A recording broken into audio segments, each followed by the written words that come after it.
It's been a bumpy few weeks in the stock market, with the pattern being sideways at best, and then this week it all went south, before looking like it might recover a little bit today at the time of this recording. What is going on? A quick Google search and one word comes up again and again. No, it's not that word. I cleared my browser search history before making the screen recording. Inflation. And the story goes a little something like this. Inflation measures how much the stuff we buy is growing in price each year. They literally take a common basket of items that people buy and compare the price of them last year to the price of them this year. The difference in price is known as the rate of inflation. And the recent figures from America make it look bad. Inflation is definitely a problem. With a price increase of 4.2% year on year. Way above the target of 2%, and this has really got the market spooked. But a little bit of inflation is good. It helps stimulate the economy. It gets the people going. If you think something will cost you more next year than it does this year, you're likely to buy it today rather than delay purchasing it, thus driving the economy forwards. So in a time when what is really needed is for our economy to get up off its butt and start marching forward, and why did recent inflation figures cause stock markets worldwide to plunge? How concerned should we be? Some inflation is a good thing, but a lot of inflation is really, really bad. Between 1921 and 1923 in Weimar, Germany, under the crippling terms of the Treaty of Versailles, which ordered the Germans to pay vast sums of money to countries they had fought in World War I, inflation hit levels as high as 30,000% per month. It's all over 4.2% that, doesn't it? These are actual images of kids playing with stacks of worthless cash, or mothers burning money as it was cheaper to do that than buy logs with it. A similar story occurred in Hungary in 1946 in what is documented as the worst case of inflation the world has ever seen, where the percentage rate of inflation hit, wait for it, 41.9 quadrillion % per month. To put that outrageous number into context, that meant for the people of Hungary, the prices of products in their country were doubling every 15 hours. We're supposed to haggle. So while those are extreme examples, it's clear to see why rapidly rising prices can be a bad thing. But when faced with the prospect of 41.9 quadrillion % inflation, why is the market having a melt over 4.2%? The concern here is not that we're heading to a place where the only sensible thing to do with your cash is burn it. Sounds like one of my mates trying to convince me to go to the pub on payday. The concern here is the reaction that our governments might take to prevent inflation getting out of control. If inflation gets people to spend, then the enemy of inflation is higher interest rates. Think about it this way. Interest rates affect how much it costs to borrow someone else's money. So a raise in interest rates causes a ripple effect throughout the economy that can affect the stock market performance. As interest rates rise, the cost of things like mortgages and credit cards also rise, meaning that consumers like me and you have less money to spend on products and services. Basically meaning that businesses then make less money because less people are buying what they sell, thus having an impact on the profitability of those businesses and then the stock market.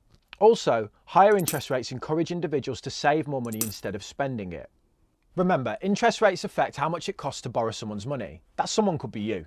Sticking your money in a high interest savings account or moving money away from the stock market into bonds as they start to perform better becomes more attractive as interest rates rise. These are the indirect ways that a raise in interest rates will affect the stock market. There is a more direct impact as well, and it's simple. Businesses now have to pay more to borrow money, which means they can't invest in themselves and grow and all of those lovely things, because it now costs more to borrow the cash to do so. So the inflation data came out and everyone saw that compared to last year, things are now 4.2% more expensive. So as that is higher than the target 2%, everyone panics and starts selling their shares out of concern that if inflation continues to rise, the governments of the world may need to raise interest rates in order to stop us getting to a point where the only thing worth doing with our money is making kites out of it. But before you reach for the string and tape, consider this. That 4.2% is year on year. Basically, prices have gone up 4.2% compared to this time last year. Does anyone remember what happened last year? You must stay at home. No wonder a plane ticket's more expensive. I bet if you went to Ryanair this time last year and said, I want a plane, they'll say, take it off us as long as you cover the cost of the staff and the fuel, mate. I don't know if they'd say mate, but you know, along those lines. The 4.2% figure is based on a comparison at a point in time when the world was effectively shut. And this is what the financial leaders of the world have been saying about this inflation rate rise. Basically, don't panic. We knew this would happen because we're comparing these figures to last year when everything was dirt cheap because no one wanted anything. Now, to counter this, Warren Buffett recently came out saying he sees inflation within his own business and that prices are rising. He used the example of a home building company that he owns, saying the price of steel is crazy at the minute. So that should ring alarm bells, shouldn't it? That's the OG investor saying inflation is here, it's real, I can see it in my business, prices are rising. But maybe the explanation as to why is a little bit simpler. Speak to my mum for any period of time and she's likely to start telling you how hard it is to get hold of garden furniture nowadays. After a year of everyone sat staring at their lawns from the lounge window, the demand for garden furniture has gone through the roof. At the same time, impacts to the global supply chain have made meeting that demand for garden furniture pretty hard. You have an increased demand and a lack of supply, and that leads to prices going up. Now, while Warren isn't trying to buy the weight 6-seater rattan sofa set by Dakota Fields, but he is seeing the same thing play out within his own business. When you see headlines like investors panic over inflation, the natural reaction is for you to also panic, especially if you're a new investor who's never seen a dip in the market and you don't really understand how inflation impacts everything. What we've seen here is a reaction to the 4.2% figure coming out of America and a load of assumptions based on that figure going forwards. People assuming that if inflation continues at that rate, interest rates will rise, and as a result that will impact the stock market. That's a hell of a story to tell yourself from one set of figures, especially when we were warned prior to it that the figures might be high because we're comparing them to last year when the world was shut. Now, I'm not saying inflation isn't real and not something we should all be worried about. At the end of the day, the financial systems of the world have printed cash in the last 12 months like it's going out of fashion. And historically, when loads of cash has been dumped into the financial system, inflation has followed. The true test here is, do these inflation figures continue to be high going forwards? The financial systems of the world will do whatever they can to not raise interest rates, and they will likely need to see persistent levels of inflation going forwards before they even consider it. In the 70s and 80s, inflation got a bit wild. Nowhere near burning bales of cash, but as high as 24%. But since 1993, the world has kept a lid on inflation, keeping it around the desired level of 2%. And while we might not have dealt with a set of circumstances like we have in the last 12 months before, over that 30-year period, we dealt with some pretty big issues. We always managed to keep inflation at bay. The fact that the markets are recovering slightly today might be a sign that the reaction to the inflation figures was a little bit knee-jerk.